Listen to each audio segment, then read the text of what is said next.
بسم الله الرحمن الرحيم الحمد لله رب العالمين والصلاة والسلام على سيدنا ومولانا محمد وآله وأصحابه وأزواجه وذريته أجمعين. اللهم ربنا أرنا الحق حقا وارزقنا اتباعه وأرنا الباطل باطلا وارزقنا اجتنابه. اللهم أرنا حقائق الأشياء كما هي ربنا زدنا علما وعملا وإخلاصا يا رب العالمين. اللهم انصر أولياءك في غزة وفي فلسطين كلها وفي اليمن وفي لبنان وفي إيران وفي أفغانستان وفي كل مكان. اللهم فرج عنا وعن إخواننا في غزة وفي كل مكان. اللهم نفس كربنا وكربنا وثبت أقدامنا وأقدام والطف بنا وبهم يا أرحم الراحمين. صلى وسلم على سيدنا ومولانا محمد وآله وأصحابه وأزواجه وذريته أجمعين برحمتك يا أرحم الراحمين.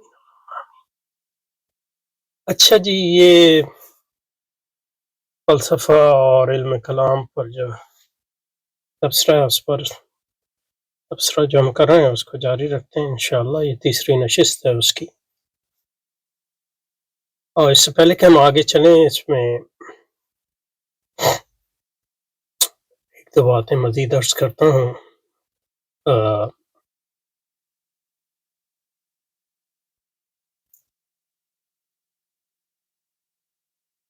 جیسے کہ میں نے پہلی نشست میں بھی عرض کیا، میرا اپنا مقصد جو ہے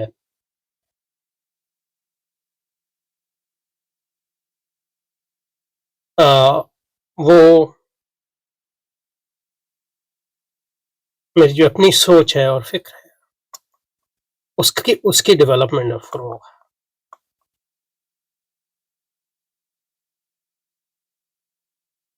اور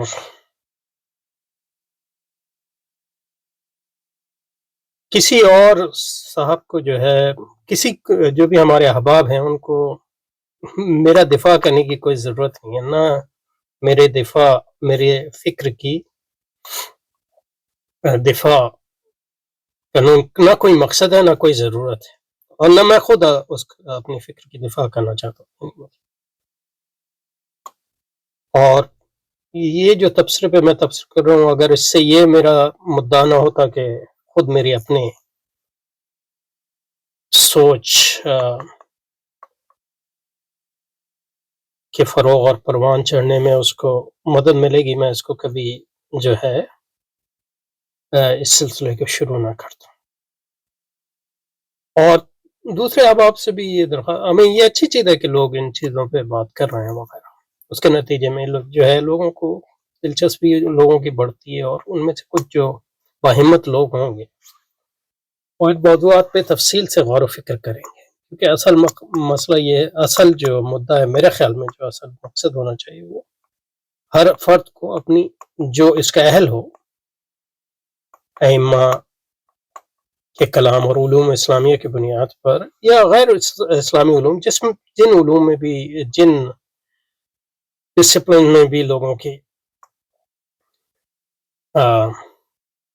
ایکسپرٹیز ہو یا ایکسپرٹیز ڈیولپ کر رہے ہوں، اس میں جو مسائل ہیں ان کے بارے میں اپنی تفصیلی فکر جو ہے مرتب کرنا ایک اہم چیز ہے. کیونکہ اس کے نتیجے میں جو ہے مختلف تصورات کے بارے میں انسان کی جو کو وضوح حاصل ہوتا ہے. اور اسی سلسلے سے یہ بھی بات نکلتی ہے کہ مثلا یہ کہ میرے جس مضمون پہ یہ تبصرہ کیا ہے، اس مضمون میں کا کوئی یہ مقصد نہیں تھا کہ امام غزالی کا امام غزالی کی فکر کیا ہے. امام غزالی کتابیں موجود ہیں، لوگ اس کو دیکھ سکتے ہیں. یا امام راضی کی فکر کیا ہے، یا متکلمین کی فکر عموماً کیا ہے، ایسی کوئی بات نہیں.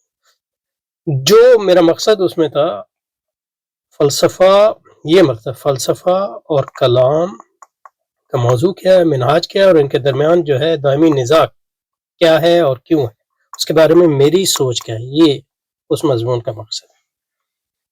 اور اس سوچ کو ڈیولپ کرنے کے لیے میں نے متکلمین کے کام کو بھی استعمال کیا، امام غزالی کے کام کو بھی استعمال کیا، اور دوسرے لیکن یہ کہ نہ میرا دعویٰ ہے، نہ اس کا کوئی مقصد ہے کہ امام غزالی نے اس موضوع پہ کیا کہا، اس پہ مضمون لکھنے کا کیا مقصد ہے؟ آپ ان کی کتابوں میں لکھا ہوا ہے، آپ پڑھ لیں، اور اگر انہوں نے مختلف مقامات پہ مختلف باتیں کی ہیں وہ بھی ان کی مختلف کتابوں میں لکھی ہوئی ہیں. تو اصل چیز یہ ہے کہ آپ اپنی اور سوچ کو ڈیولپ کرنا کنسسٹنٹلی اور ایٹ لینتھ ایک طویل المدت کام ہے، ایک بورنگ کام ہے، ایک کام یعنی محتاج ہے فکر اور غور و فکر کا اور تپسیہ کا. اور یہ مطلب یہ کہ ہر ایک پاس نہ اتنا وقت ہوتا ہے، نہ ہمت ہوتی ہے کہ وہ اس کام کو جو ہے کنسسٹنٹلی اپنی سوچ کو ڈیولپ کرنے کے لیے کوشش کریں. اس لیے مطلب لوگ جو ہے زیادہ تر جس طرح متوجہ ہوتے ہیں وہ جدل وغیرہ، جس کے لیے مطلب یہ کہ آپ اس کو آپ کو ایٹ لینتھ جو ہے اپنی فکر ڈیولپ نہیں کرنی پڑتی ہے. آپ صرف جو ہے چند چیزوں کو لیتے ہیں، اس کے بارے میں مختلف اقتباسات تلاش کرتے ہیں، اور ایک مطلب ایک طرح کا چسکا ہے یہ، اس کا کوئی فائدہ نہیں ہے انلیس اس کے نتیجے میں جو ہے کچھ لوگوں کو ایک مہمیز ملے کہ وہ اپنی فکر جو ہے کنسسٹنٹلی اینڈ ایٹ لینتھ، جس کو ہم انگریزی میں کہتے ہیں. اس لیے مطلب یہ کہ لکھنا اس کے یعنی اہم ہے الٹیمیٹلی. یعنی مضمون آپ جب لکھتے ہیں تو شروع سے لے کر آخر تک اس میں ایک ہی موضوع پہ یا ایک ہی ایک اسپیسیفک یا متعین چیز پر غور و فکر کرتے ہیں، اس کے ساتھ جو ہے اپنی فکر ڈیولپ کرتے ہیں، اور اس کے نتیجے میں جو ہے جو اس کے بارے میں منفی یا مثبت جو ہے رد عمل ہوتا ہے اس کو ذہن میں لاتے ہیں، اس کا جواب دینے کی کوشش کرتے ہیں، اور ایک پورا آرگومنٹ یا دلیل مرتب کرتے ہیں. ایک بڑا مشکل کام ہے. اس کے لیے جو ہے اس کے مقابلے میں مطلب یہ ہے کہ چیزوں کو سیاق سے کاٹ کر اسے اقتباسات کو دینا، اور مطلب یہ ہے کہ انٹرنیٹ پہ بحث مباحثے کرنا، یہ یعنی بہت آسان کام ہے، اور اس میں عموماً جو ہے لوگوں کو جو ہے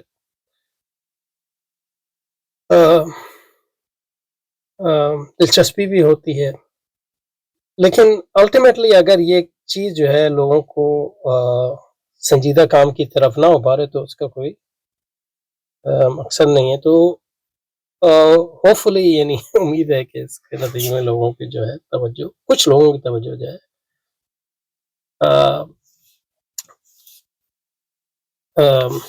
سنجیدہ کام کی طرف متوجہ ہوگی.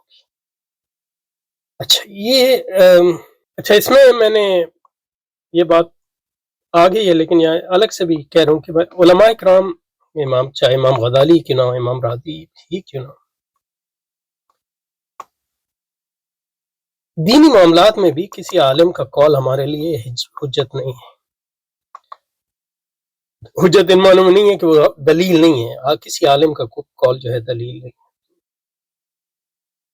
ہم علماء کے اقوال کے لیے دلیل ڈھونڈتے ہیں، نہ یہ کہ علماء کے اقوال کوئی دلیل ہے. یہ تو دینی مسائل میں. جو عقلی مسائل ہے اس میں تو یعنی مطلب یہ ہے کہ کسی کے قول کو حجت ماننے کا کوئی مقصد نہیں. یعنی عقل کیا ہے، یہ جو ہے یعنی الٹیمیٹلی انسانی فکر اور انسانی کاوشوں کا حاصل ہے. وہ لوگ سوچتے ہیں، مختلف لوگ مختلف زمانے سوچتے ہیں کہ عقل کیا ہے، اور عقل کے مختلف مفاہیم ہیں، اور ہم اس میں یہ کوشش کرتے ہیں کہ عقل کا کون سا تصور اس زمانے میں مثلا یہ ہے کہ اسلام کے مقاصد اور اسلام کی عمومی اہداف کے سے زیادہ قریب. اور یہی ہر زمانے میں علماء نے بھی کام کیا، یا علماء کے گروہ نے کام کیا، جس کو علم کلام میں بھی اور دوسرے علوم. اچھا بہرحال، تو یہ تمہیدی باتیں پہلے بھی آئی تھی، لیکن یہ ہے کہ میرے ذہن میں اس وقت تھی تو میں نے اس کو دوبارہ عرض کیا وضاحت کے لیے، کیونکہ بعض اوقات لگتا ہے تبصروں کو پڑھنے سے تبصروں کے پڑھنے سے یہ لگتا ہے کہ لوگ یہ سمجھتے ہیں کہ میں نے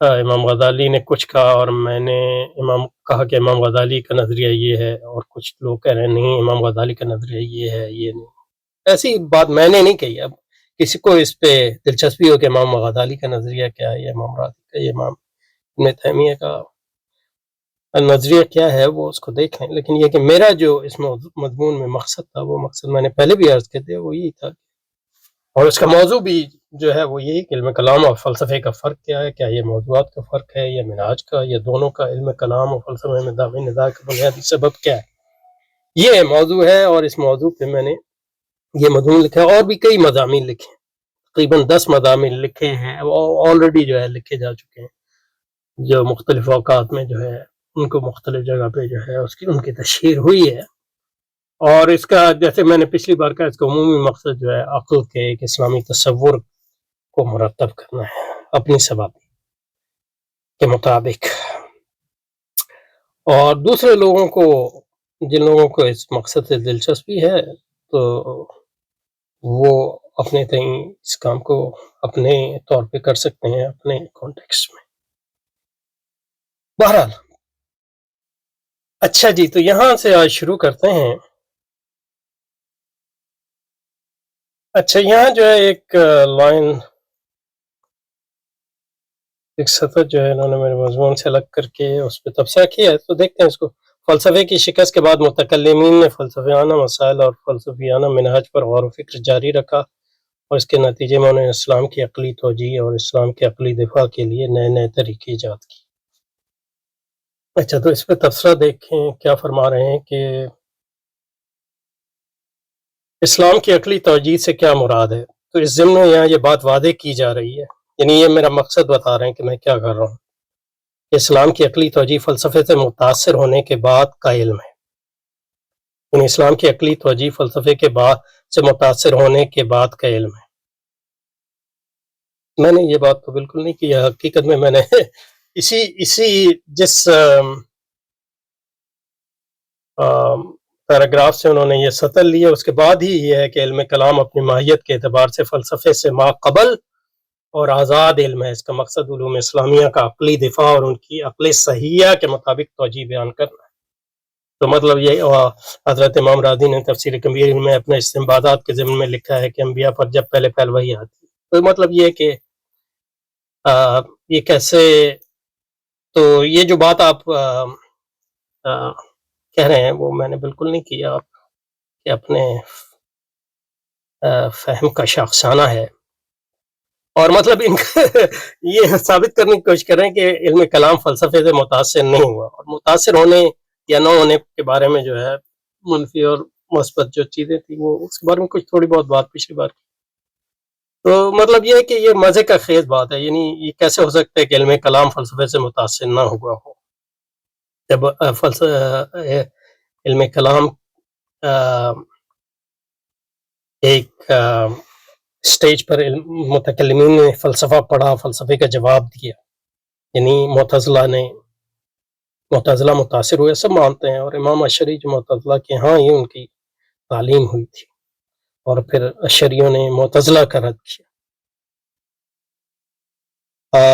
لیکن اس رد کے نتیجے میں جو ہے تاثر جو ہے فلسفے سے لینا، یعنی ہم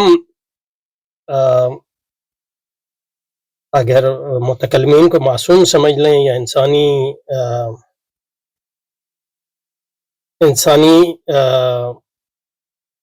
جو قوتیں ہیں ان سے ماورا سمجھ لیں جو صرف انبیاء کے لیے ہمارے ہاں، تو وہ ایک الگ بات ہے، ورنہ یہ ہے کہ مطلب یہ ایک بدیہی بات ہے کہ فلسفے سے جب آپ فلسفہ پڑھ رہے ہیں تو اس سے متاثر بھی ہوں گے، اور اس کے متاثر جو تاثر مثبت اور منفی متکلمین اور ان کے مختلف گروہوں پہ وہ ہے، وہ اس کی تفصیل جو ہے وہ مختلف لوگوں نے اس کو اسٹڈی کیا، اور یہ ایک بالکل بدیہی بات ہے، اس کو کوئی یعنی ہر دھرمی کے علاوہ جو ہے، ہر دھرم کے علاوہ جو ہے کوئی اس کو جھٹلا نہیں سکتا. مطلب اس کی بہت خاص طور پہ ارسطو کی فکر کا اثر ہوا ہے، اور دوسرے جن لوگوں نے ارسطو کو رد کیا ان پر بھی اثر ہوا ہے، حنبلیوں وغیرہ پہ جو ہے دوسرے یونانی فلسفے کے دوسرے دھاروں کا تاثر. تو یہ ایک بدیہی بات ہے، یعنی اس کو جھٹلانے کا کوئی مقصد نہیں ہے. لیکن یہ کہ اس سے یہ مراد نہیں ہے کہ عقائد پہ کوئی کمپرومائز ہوا. یہ ہے کہ وہ تاثر جو ہے اصطلاحات میں ہو سکتا ہے، وہ تاثر ٹیکنیک میں ہو سکتا ہے وغیرہ. بہرحال اسلام کی عقلی توجہ سے کیا مراد ہے؟ تو اس میں یہ بات واضح کی جا رہی ہے کہ اسلام کی عقلی توجہ فلسفے سے متاثر ہونے کے بعد کا علم ہے. تو اس کا میں نے آپ کو پڑھ دیا کہ یہ مضمون اسی کے نیچے لکھا ہوا ہے. فلسفہ علم کلام اپنی ماہیت کے اعتبار سے ماقبل اور آزاد علم ہے. اس کا مقصد علوم اسلامیہ کی عقلی دفاع اور ان کی عقلی صحیح کے مطابق توجہ ہے. اچھا جی. اور عقل کا کام صرف پہلے سے معلوم شدہ افکار کی حقانیت کی تائید کے لیے ہے، نہ کہ بطور حجت. یعنی تائید بھی حجت ہی ہے. حجت صرف مطلب یہ کہ صرف صرف پہلے سے معلوم شدہ افکار کی حقانیت کی تائید سے معلوم شدہ افکار کی حقانیت کے آپ تائید کیوں پیش آئی آپ کو؟ یعنی اگر وہ معلوم ہے تو ان کے جو ہے حقانیت کی تائید جو ہے وہ اس کی وجوہات تو ہوں گی، اور اس کے لیے جو ہے اس کی تائید کے لیے آپ حجت نہیں دیں گے تو اور کیا دیں گے؟ تو جسٹ بیکاز کسی چیز کی تائید کے لیے آپ نے دلیل دی ہے، اس سے یہ تو نہیں لازم آتا کہ وہ دلیل نہیں ہے. مثلا یہ کہ پہلے سے یہ معلوم ہے کہ چین جو ہے بر اعظم ایشیا میں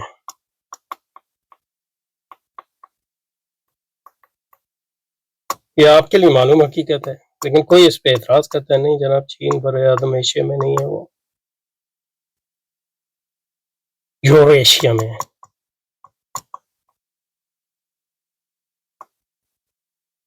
تو اب وہ دلیل اگر آپ اس کو ثابت کرنے کی کوشش کریں کہ چین کیوں بر اعظم ایشیا میں ہے، تو جو بھی آپ دلائل پیش کہیں گے انہیں دلائل کو حجت کہتے ہیں. حجت اور دلیل ایک ہی چیز ہے.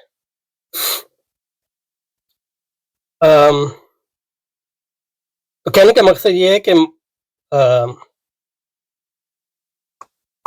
عقل سے بہت سے کام آپ لے سکتے ہیں، عقل سے نئی چیزیں دریافت کر سکتے ہیں.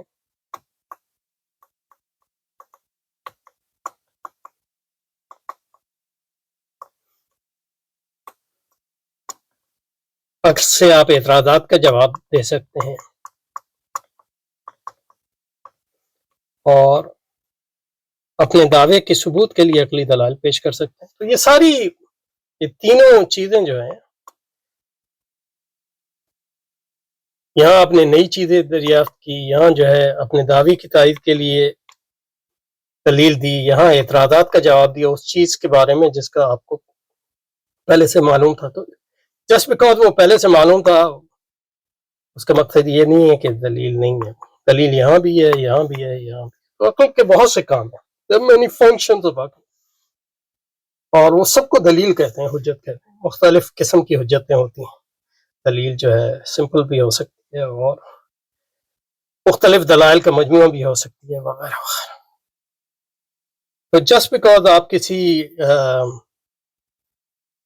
معلوم شدہ چیز کی تائید کے لیے دلائل پیش کر رہے ہیں، اس سے یہ نتیجہ نہیں نکلتا کہ وہ حجت نہیں. تو اسلام کی عقلی توجہ فلسفے سے متاثر ہونے کے بعد کا علم، اور عقل کا کام صرف سے پہلے سے معلوم شدہ افکار کی حقانیت کی تائید کے لیے نہ کہ بطور حجت.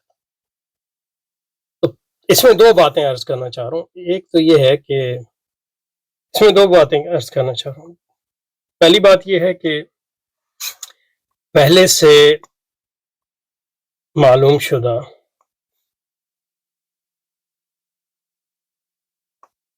افکار کی حقانیت، یا آپ جن صاحب نے بھی لکھا ان کی تائید عقل کا کام ہے. ٹھیک ہے، یہ آپ کہہ رہے ہیں، میں نہیں کہہ رہا، میں کہہ رہا ہوں یہ عقل کا ایک کام ہے، عقل کے اور کئی کام ہے. ایک بات تو یہ کہہ رہا ہوں، اور دوسری بات اس میں یہ کہہ رہا ہوں کہ جسٹ بیکاز محض اس لیے کہ وہ پہلے سے معلوم شدہ ہیں، ان کی تائید کے لیے دلیل جو ہے اس سے یہ فرق، اس سے یہ لازم نہیں آتا کہ وہ دلیل حجت نہیں ہے. یہ بھی دلیل ہے، حقانیت کی تائید جو ہے یہ بھی حجت اور دلیل ہے، پہلی بات. اور دوسری بات تو اس میں یہ نہیں کہہ رہا کہ عقل کا یہی کام ہے، میں کہہ رہا ہوں عقل کا یہ بھی ایک کام ہے. اگر میں نے کہا ہے مجھے، اور یہ بھی ایک حجت ہے اور دلیل ہے. ٹھیک ہے، اور اس کے بعد جو ہے اگلی بات جو آپ نے کی ہے وہ صرف میرے سر پہ تھوپ رہے ہیں، میں نے اس کا کوئی دعویٰ نہیں کیا. آگے چل کے کہہ رہے ہیں کہ عقل میں نفس الامر کے جاننے کی قابلیت نہیں ہے. یہ میں نے کہاں کہا ہے؟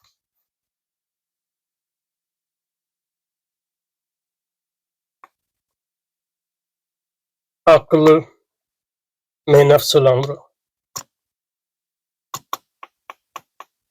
کو جاننے کی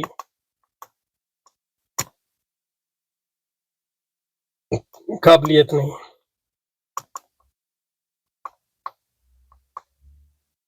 یہ میں نے کہاں کہا ہے؟ اگر میں نے کہا ہے تو بالکل غلط کہا ہے. مجھے اس کو دوبارہ یہ نہیں مطلب اس کو لیکن یہ آپ اپنے فہم پر غور کریں کہ کس طرح آپ نتائج نکالتے ہیں. میں نے یہ نہیں کہا کہ عقل میں نفس، نہ کوئی یہ کہہ سکتا ہے. نفس الامر کو جاننا یہ عقل کے کاموں میں سے ایک کام.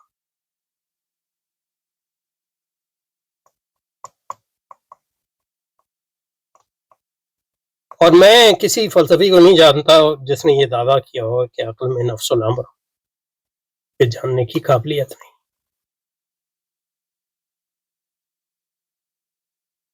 ہاں، فلسفیوں نے یہ دعویٰ کیے ہیں کہ کچھ موضوعات ہیں جن پر عقل جو ہے جن کو جان سکتا ہے، اور کچھ دوسرے موضوعات ہیں. اور اس میں یعنی یہاں میں یہ بحث ہی نہیں کر رہا کہ عقل سے مراد کیا ہے، جو بھی آپ کی مراد ہے.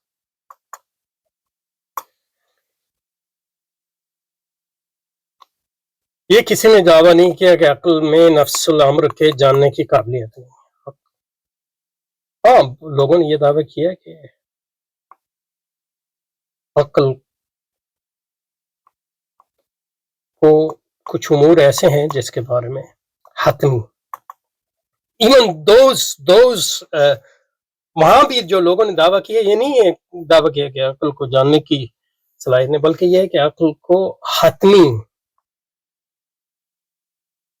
جو دعوے اس ضمن میں کرتی ہے اس کے لیے حتمی دلیل عقل کے پاس نہیں.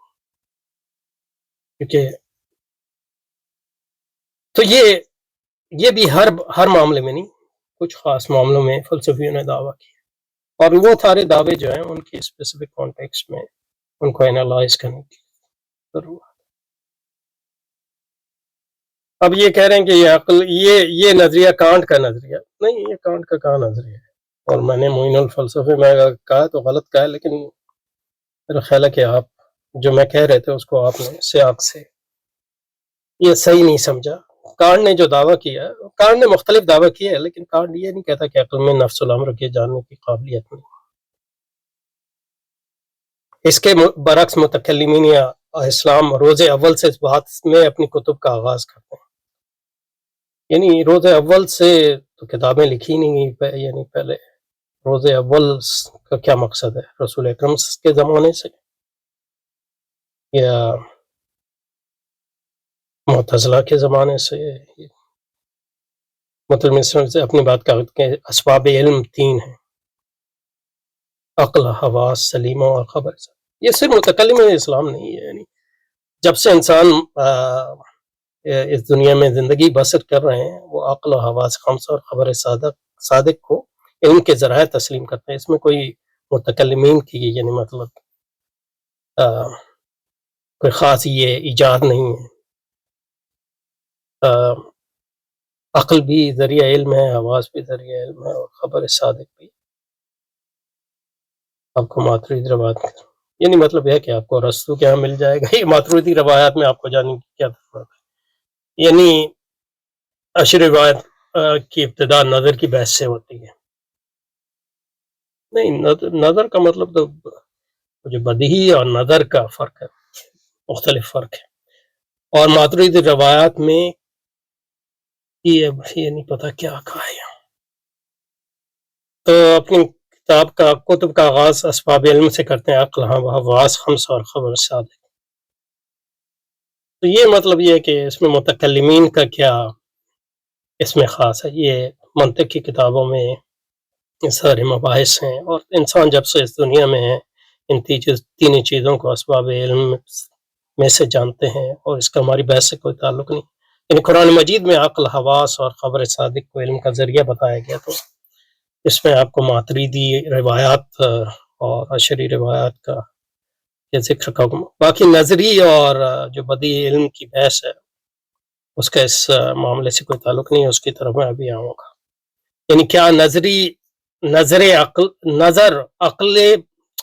کیا نظر عقلی مفید علم ہے؟ یعنی عقل تو حصول علم کا ذریعہ ہے، وہ خود علم نہیں ہے. یہ آپ علم اور معلوم میں جو ہے کنفیوژن یا غلط مبحث کر رہے ہیں. تو وہ سب سے پہلے عقل کا مفید علم ہونا ثابت کرتے ہیں، یعنی عقل سے علم حاصل ہوتا ہے. ٹھیک ہے، یعنی میں نے تو اس کا انکار نہیں کیا. ہاں یہ ہے کہ علم کی آپ کی تعریف کیا ہے یہاں. لہذا اہل سنت کے اس میں اہل سنت کا کوئی مقصد نہیں ہے. یعنی عام عقلی مباحث میں، یعنی اہل سنت کا اس میں کیا نظریہ ہے کہ سامنے میرے جو درخت ہے وہ سبز ہے کہ اس کا رنگ جو ہے اس میں کچھ زردی بھی ہے، اس میں اہل سنت کا کیا تعلق ہے؟ یہ عام اور یہ عام علوم کے ذرائع جس میں تمام انسان جو ہے اپنے حواس استعمال کرتے ہیں، عقل استعمال کرتے ہیں، اور خبر صادق بھی استعمال کرتے ہیں.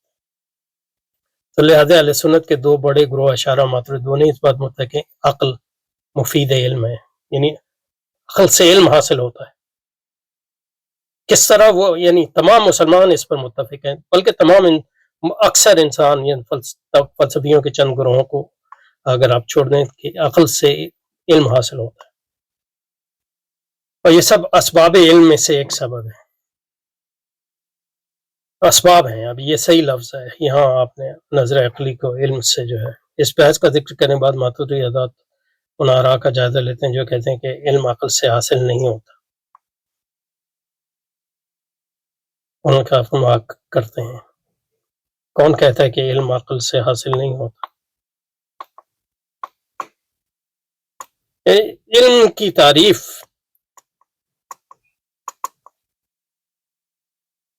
یعنی مشککین اور لادریہ وغیرہ کے چند گروہوں کے چھوڑ کے کسی فلسفی نے، نہ کسی انسانی تاریخ میں کسی انسان نے یہ کہا ہے کہ عقل سے علم حاصل نہیں ہوتا.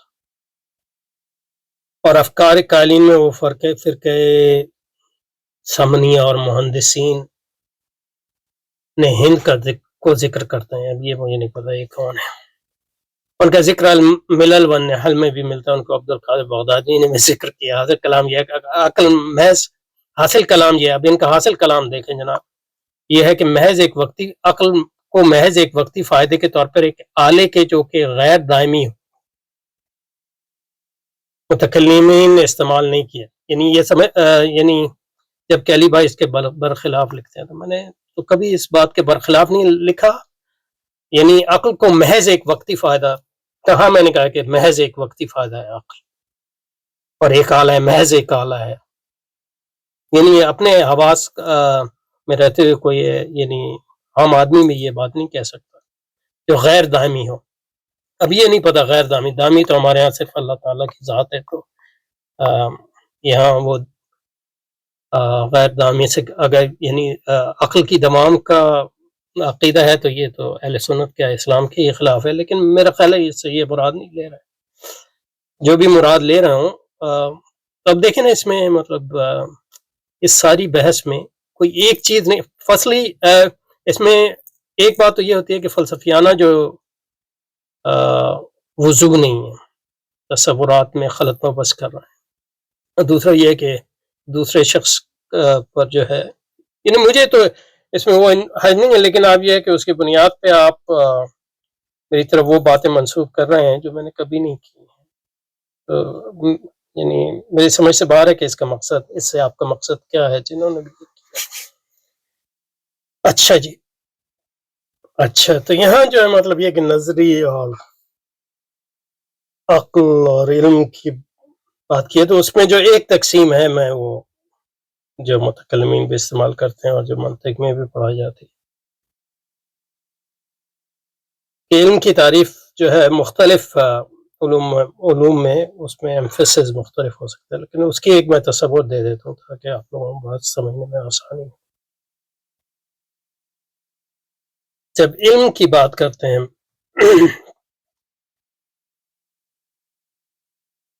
تو علم سے مراد، پہلی بات تو یہ ہے کہ علم سے مراد علم حادث ہے، اس میں اللہ تعالیٰ کا علم تو نکل ہی گیا،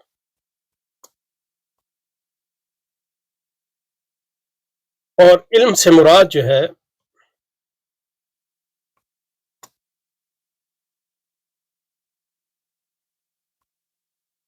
اس کا حصول ہے مطلق حصول، مطلق الحصول،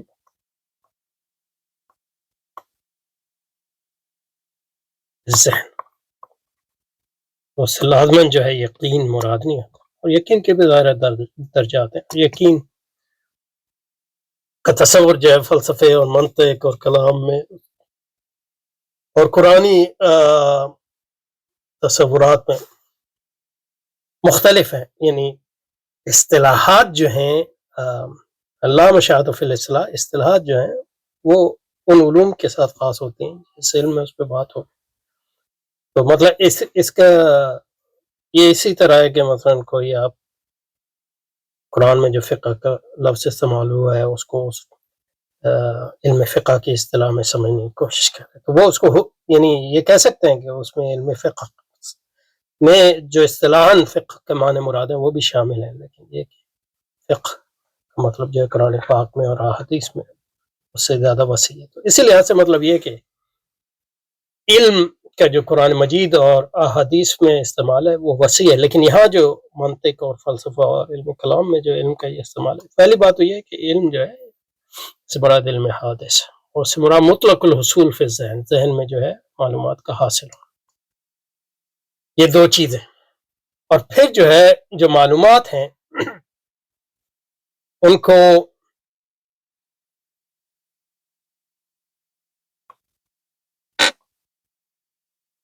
تصور اور تصدیق میں تقسیم کرتے ہیں، اور تصور کسی شے کے تصور سے مراد ہوتا ہے اس ادراک الاشیاء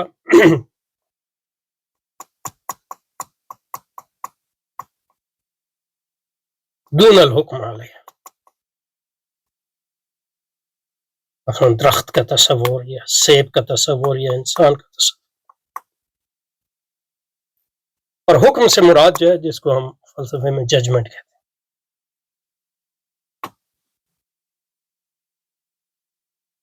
اور تصدیق ہے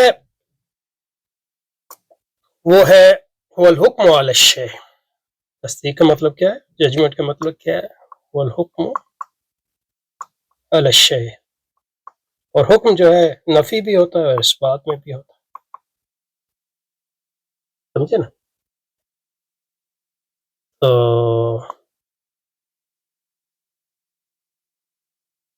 علم کی ایک تقسیم تو تصور اور تصدیق ہے،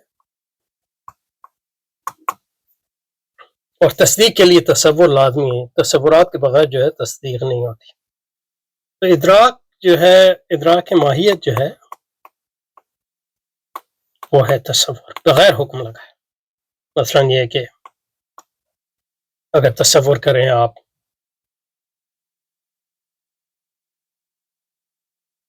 اسد کے معنی کا، اس سے آپ نے سمجھا شیر، تو یہ ہے تصور، لیکن جب آپ نے اس پہ حکم لگایا کہ شیر جو ہے چری ہوتا ہے، یا شیر جنگل کا بادشاہ ہے، تو یہ حکم لگایا، اور جب حکم لگاتے ہیں تو یہ تصدیق ہو جاتی ہے۔ اور تصدیق جو ہے وہ جب آپ حکم لگاتے ہیں تو حکم جو ہے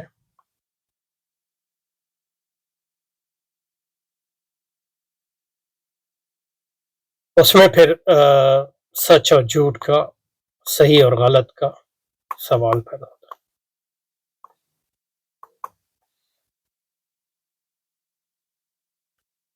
اور ادراک کے معنی جو ہیں، یہ اس لیے میں نے آپ کو کہا کہ منطق میں جو یہ جو علوم کی تقسیم ہے، اس میں ایپسٹرولوجی بھی آتی ہے اور اس میں نفسیات بھی آتی ہے۔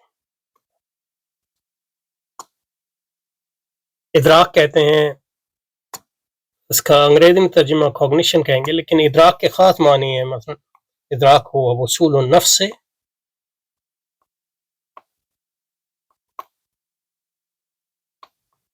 الی المعنی بتمام، کسی چیز کا معنی جب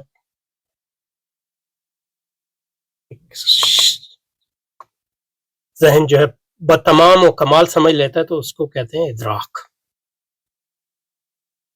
اور اس ادراک کے آغاز کو شعور کہتے ہیں۔ وابتداء ذلك الوصول يسمى شعور۔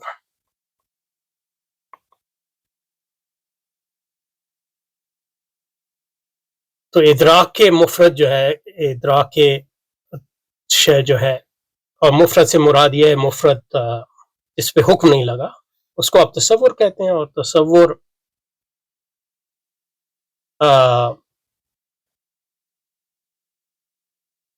جب آپ وہ تصور جو ادراک ہے ماہیت کا، بغیر حکم لگائے نفی اور اس بات کے، اور ادراک جو ہے وہ شعور، کسی بھی چیز کا تصور اور شعور جو ہے بتمام و کمال، اور شعور جو ہے اس معنی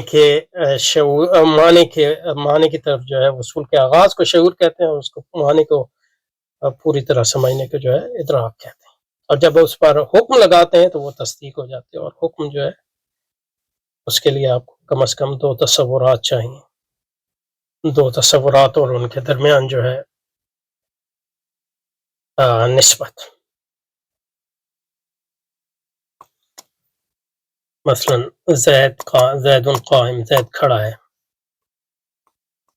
احمد جو ہے قائم ہے۔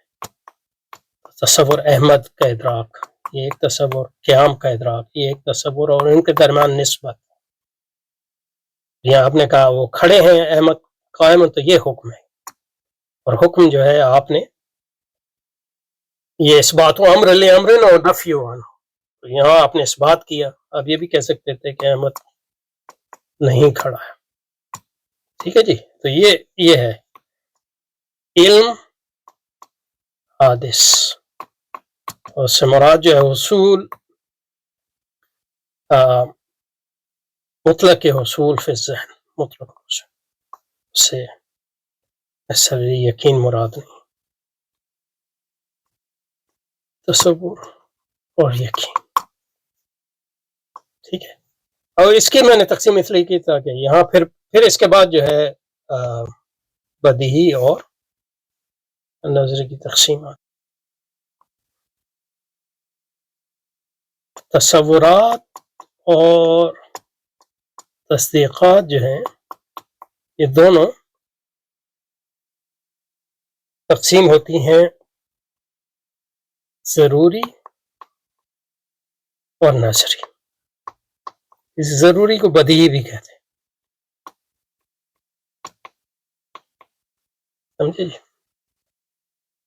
تو تصورات بھی ضروری بدیہی بھی ہوتے ہیں، نظری بھی ہوتے ہیں، تصدیقات بھی بدیہی بھی ہوتے ہیں اور نظری بھی ہوتے ہیں، سمجھے۔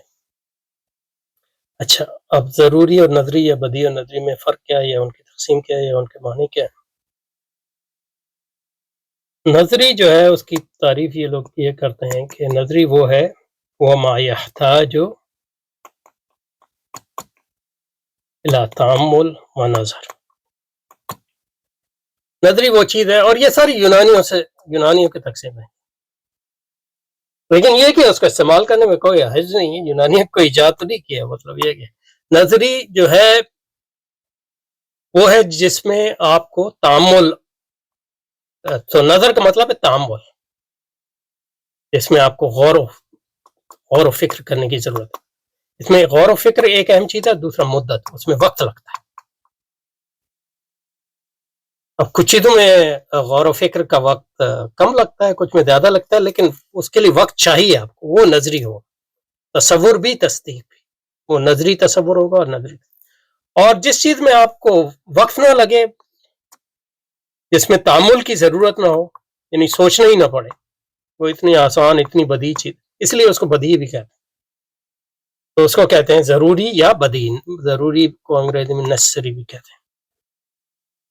اب اس کی مثالیں جو ہیں اگر آپ دیں تو اس کو وہ سمجھ میں آ جائے گا۔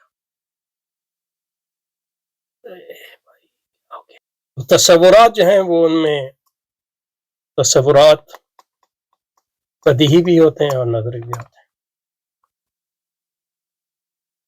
بدیہی تصورات یا ضروری تصورات وہ ہوتے ہیں جن میں تامل کی ضرورت نہیں ہوتی، غور و فکر کی ضرورت نہیں ہوتی۔ نظری تصورات وہ ہوتے ہیں جن میں غور و فکر کی جو ہے ضرورت ہے۔ مثلا یہ ہے کہ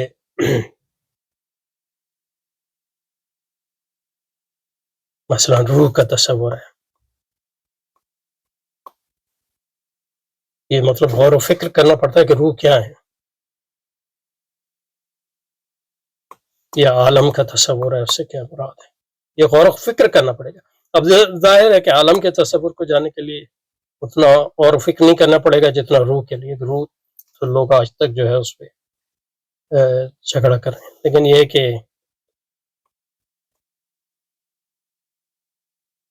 درخت کا تصور ہے مثلا، اس کے لیے آپ کو بہت زیادہ غور و فکر کرنے کی نہیں، وہ بدیہی، ہر ایک، آپ نے درخت کا لفظ استعمال کیا تو آپ کے جھلک پلکتے جو ہے آپ کو سمجھ میں آ گیا کہ درخت کیا ہے۔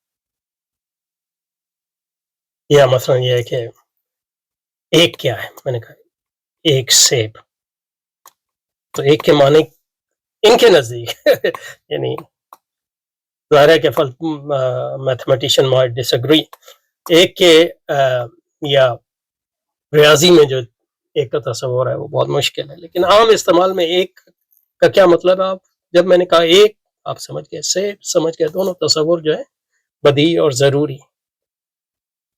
اس کے برعکس روح اور عالم کا تصور کیا ہے، وہ نظری ہے۔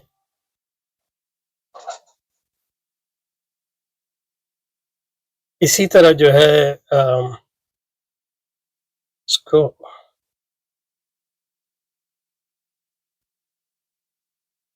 اس طرح تصدیقات بھی جو ہیں وہ تصدیق بھی بدیہی اور نظری ہوتی ہے۔ بدیہی مثلا 1+1=2، اس کے لیے آپ کو غور و فکر اور تعامل کی ضرورت نہیں ہوتی، لیکن اگر یہ میں کہوں کہ عالم حادث ہے تو اس تصدیق تک پہنچنے کے لیے آپ کو غور و فکر کی ضرورت پیش آتی۔ ایک مطلب طریقہ جس میں یہ تقسیم کرتے ہیں بدیہی یا نظری اور ضروری میں، وہ یہ ہوتی ہے کہ بدیہی اور نظری میں جو ہے آپ ایک طرح سے مجبور ہوتے ہیں کہ اس کو مجبور ایک خاص معنوں میں کہ اس کو تسلیم کریں، کیونکہ وہ اتنی، یعنی کیسے جھٹلائیں گے کہ 1+1=2 ہے، یا ایک کا معنی ایک نہیں ہے، اس کو کیسے جھٹلائیں، یہ آپ مجبور ہیں کہ اس کو یہ ایک طریقہ تو انسان جو ہے مستر ہوتا ہے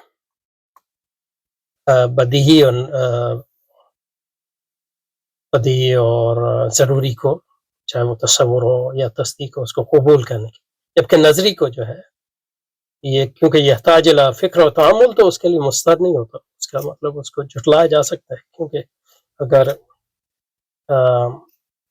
ایک اس کا طریقہ اگر اس کو اس لیے جھٹلایا جا سکتا ہے کہ آپ نے جس طرح غور و فکر کیا وہ اس سے مختلف ہو سکتا ہے جو دوسرا غور و فکر کر رہا ہے، اس پہ کم از کم آپ مستر نہیں ہوتے کہ اس کو قبول کریں، اس تصدیق کو چاہے مثبت ہو. تو یہ تقسیم تھی جس پر اسی طرف انہوں نے یہاں نظری کا استعمال کیا. تو اس کو اگر پیچھے جائیں ان کی بات کو، تو اب میں اس کو جو ہے اس پہ بات پوری کر لی. اب ایک کر کے میں یعنی مطلب یہ پہلی بات یہ ہے کہ اسباب علم جو ہیں 3 جن کا ذکر کیا ہے، حواس، عقل اور خبر صادق. ان اسباب علم کا نہ میں انکار کرتا ہوں نہ کوئی اور لوگ انکار کرتے ہیں. یعنی فلسفیوں کے ایک، اور وہ بھی انکار فلسفیانہ معنی میں کرتے ہیں، اس میں جانے کی ضرورت نہیں. اور یعنی اس کا کوئی مقصد نہیں ہے کہ اس کو اسباب عقل، حواس سلیمہ اور خبر، یہ آپ کو ماتریدی روایت میں بکثرت ملیں گے. اس کے لیے آپ کو ماتریدی روایت میں جانے کی ضرورت نہیں ہے، یعنی قرآن سے یہ تینوں چیزیں ساتھ. اور انسانوں نے اول روز سے ان تینوں علوم کے ذرائع کو جو ہے مانا ہے. بشری روایات کی ابتدا نظر کی بحث سے ہوتی. یہ لفظ مجھ سے پڑھا نہیں جایا. من کرب کی ابتدا، میں کرب کی ابتدا، خبر کی ابتدا یا علم کی ابتدا.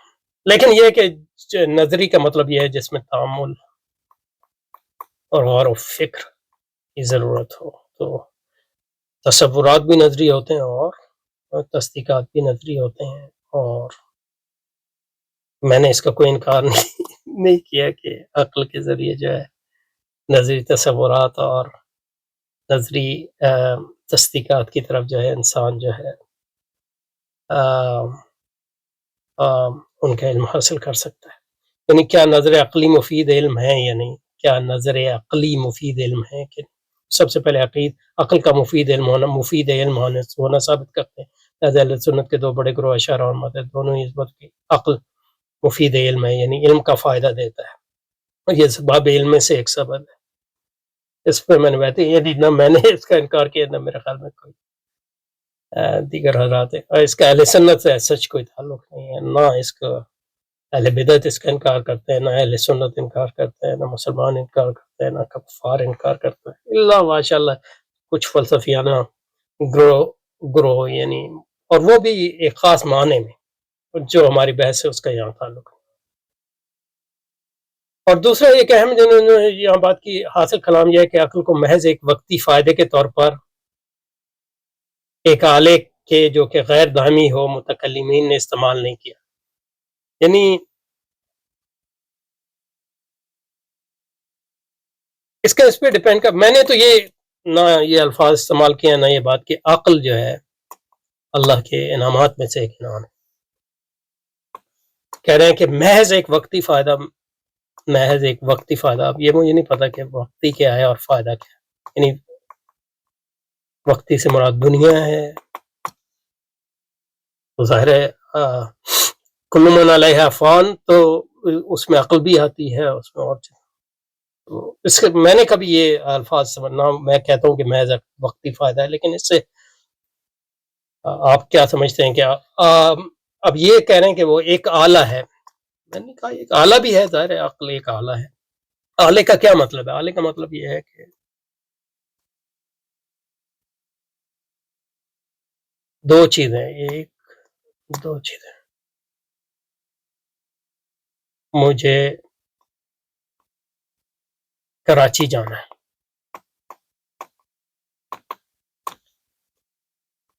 تو یہ ہدف ہے. جانا چاہیے یا نہیں، جاننے کے لیے یہ دلائل ہیں، نہیں جاننے کے لیے یہ دلائل ہیں. تو عقل کی مدد سے میں، تو یہ ہدف ہے. اور دوسرا، جب میں نے یہ ہدف طے کر لیا تو اس کا ذریعہ کیا ہے کراچی جانے کا، تو عقل مجھے یہ بتائے گی کہ، تو عقل آپ کو اہداف بھی طے کرتی ہے، ذریعہ بھی بتاتی ہے. ہاں بعض فلسفیوں نے یہ کہا ہے کہ وہ صرف ذریعہ طے کرتی ہے خاص معنی میں، جیسے ہیوم نے کہا، لیکن میں نے نہ میں ہیومین ہوں نہ میں نے کبھی یہ دعویٰ کیا ہے. اور اس کا مطلب یہ ہے کہ اس بحث کا بھی اسلام یعنی یہ میں نے کوئی دعویٰ نہیں کیا کہ عقل محض ایک آلہ ہے. اب یہ کریں کہ غیر دائمی ہے، یعنی عقل ایک حاصل کر میں عقل کو محض ایک وقتی کے طور پہ جو ایک آلہ جو کہ غیر دائمی، میں عقل کو اب یہ میں نے پہلے یہ لفظ استعمال نہیں کیا، اب سے مراد کیا ہے غیر دائمی؟ خدا تعالیٰ کے علاوہ ہر چیز غیر دائمی ہے، ان معنی میں عقل بھی غیر دائمی ہے، لیکن مجھے یہ نہیں پتا کہ یہاں ان سے کیا مراد. کہنے کا مقصد یہ ہے کہ یہ یہاں جو بھی انہوں نے کہا ہے میرے خیال میں ایک محض خلط مبس ہے. اور کیوں مطلب یہ ہے کہ یعنی اشعری اور ماتریدیوں کی طرف سے آپ مجھ پر اعتراض کر سکتے تھے، لیکن یہ اعتراض جو ہے ان کا کوئی مقصد نہیں تھا، کیونکہ میں ان میں سے کسی چیز کو بھی میں نے نہ کہا ہے نہ مانتا ہوں. سبحانک اللہم و بحمدک نشہد ان لا الہ الا انت نستغفرک و نتوب الیک. وصلی وسلم علی سیدنا و مولانا محمد.